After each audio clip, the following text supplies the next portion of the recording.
UPA के समय महंगाई शैलेंद्र, आपको थोड़ा सा रोकेंगे क्योंकि राजेश राज इस वक्त सीधे संसद भवन से भी हमारे साथ जुड़ गए। राजेश राज, शैलेंद्र ने बहुत डिटेल में बताया कि क्या क्या इस व्हाइट पेपर के जरिए सरकार बताना चाहती है और किस तरह से आंकड़ों के जरिए इन सबको बताया और दर्शाया गया है। संसद में किस तरीके की गहमा गहमी है इस व्हाइट पेपर के आने के बाद, क्योंकि ये अब इस सरकार की तरफ से आने वाले दिनों में जो मुद्दा सबसे ज्यादा लेकर जाया जाएगा जनता के बीच, वो ये व्हाइट पेपर के मुद्दे भी रहेंगे।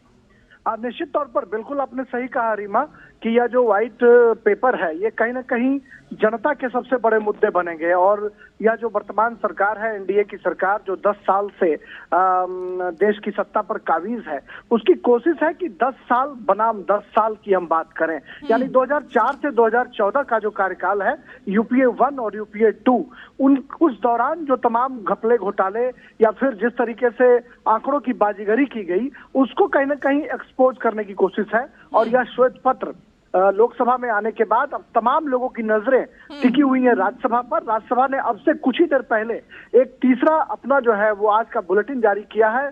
तीसरी जो सूची है उसको जारी की है, जिसमें इस बात के स्पष्ट उल्लेख है कि भारत की वित्त मंत्री निर्मला सीतारमण राज्यसभा में भी आज ही यह जो श्वेत पत्र है उसको पेश करेंगी। हालांकि अंतरिम आम बजट पर चर्चा रीमा अभी चल रही है। ये उम्मीद की जा रही है शाम में, चूंकि उपराष्ट्रपति के घर पर विदाई का कार्यक्रम भी है, निश्चित तौर पर यह कोशिश होगी कि उससे पहले श्वेत पत्र को यहाँ पर भी बीच में इंट्रोड्यूस कर दिया जाए। और 10 साल बनाम 10 साल का जो यूपीए सरकार का जो 10 साल का कार्यकाल है और यह जो मोदी सरकार का जो 10 साल का कार्यकाल है, इन दोनों कार्यकाल को कंपेयर करने की कोशिश की जाएगी। और रविशंकर प्रसाद ने जिस तरीके से आज बताया भी कि जो उनके काले कारनामे हैं, जो काले चिट्ठे हैं, उनको एक्सपोज किया जाएगा। तो सब तमाम लोगों की नजरें हैं कि श्वेत पत्र में क्या कुछ निकलकर सामने आता है। जैसे ही पेपर उपलब्ध होगा, ये पता चल पाएगा कि आखिर उसमें किन किन चीजों का उल्लेख किया गया है और फिर उस पर बाकायदा चर्चा भी होनी है।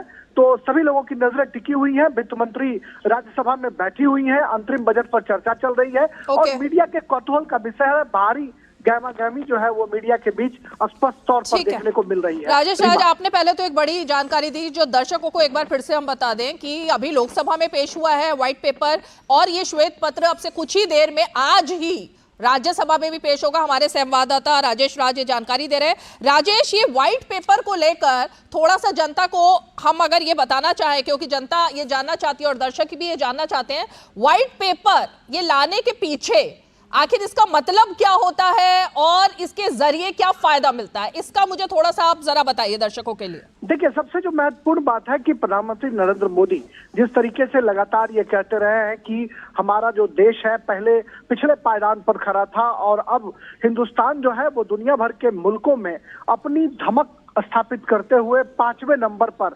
अर्थव्यवस्था के मामले में पहुंच गया है।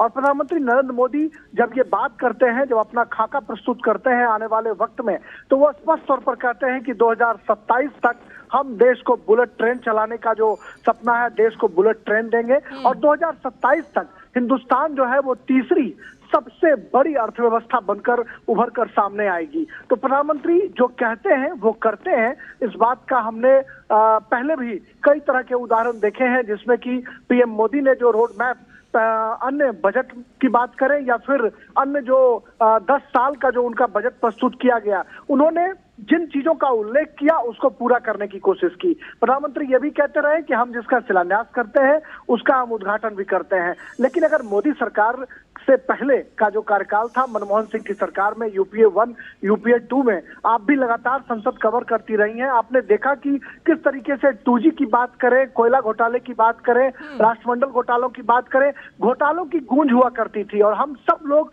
राज्यसभा और लोकसभा कवर करने वाले जो रिपोर्टर्स थे, सदन के भीतर टिक भी नहीं पाते थे, क्योंकि सदन में डिस्ट्रप्शन का माहौल दिखाई पड़ता था और कहीं ना कहीं इसकी गूंज दिखाई पड़ती थी। लेकिन 10 साल पर अगर नजर डालें तो इस मोदी सरकार में ऐसा कोई बड़ा घोटाला या कोई करप्शन के चार्जेस दिखाई नहीं पड़े और जीरो टॉलरेंस का जो पीएम मोदी का वायदा था, उस वायदे पर पीएम खड़े हैं। ठीक है राजेश, हमारे साथ कुछ इस वक्त एक्सपर्ट्स भी जुड़ गए हैं और हम जरा इस पर